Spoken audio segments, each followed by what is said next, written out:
Et pour cela, commencer avec le groupe Renaissance et Didier Legac. Oui, merci, Président. Bonjour, Monsieur le Ministre. Heureux de vous accueillir également au sein de cette délégation. Merci pour votre propos liminaire qui montre bien votre connaissance du sujet, notamment celui de la politique de la ville et du logement social. Je suis élu en Bretagne, une région qui va plutôt bien, qui connaît notamment un taux de chômage le plus bas des régions françaises. Et néanmoins, nous avons un sujet, une préoccupation majeure, c'est celle du logement.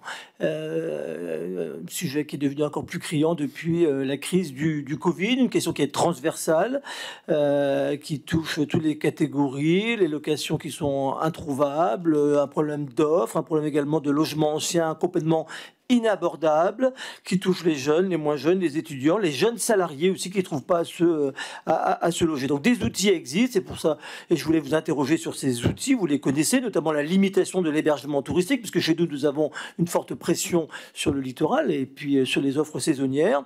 La ville de Saint-Malo, notamment l'exemple, on en a beaucoup parlé sur la limitation de Airbnb, mais deux autres outils existent et sur lesquels je voulais vous interroger. D'abord, sur les zones tendues, la possibilité, comme vous le savez, d'augmenter, de majorer la taxe d'habitation sur les résidences secondaires sans toucher pour autant à la taxe foncière des résidences principales. Il y a plusieurs groupes de travail en cours. Pouvez-vous nous faire un point sur ces groupes de travail et quel est votre avis justement sur ces questions de zones tendues et de majoration de la taxe d'habitation? Deuxième outil, je n'arrêterai là, c'est le Pinel, qui est un outil de défiscalisation, vous le connaissez bien, il y en a toujours eu en France, il coûte très cher à l'État, il prendra fin à la fin de l'année. Où en êtes-vous de vos réflexions pour le remplacer?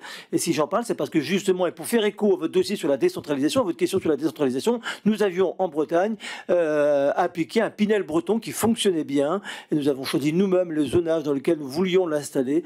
Et donc, quid de ces outils de défiscalisation? J'en parle parce que j'en finis, parce que souvent chez nous, quand il y a du Pinel, eh bien, c'est un déclencheur aussi pour faire du logement social. Voilà, merci. Merci.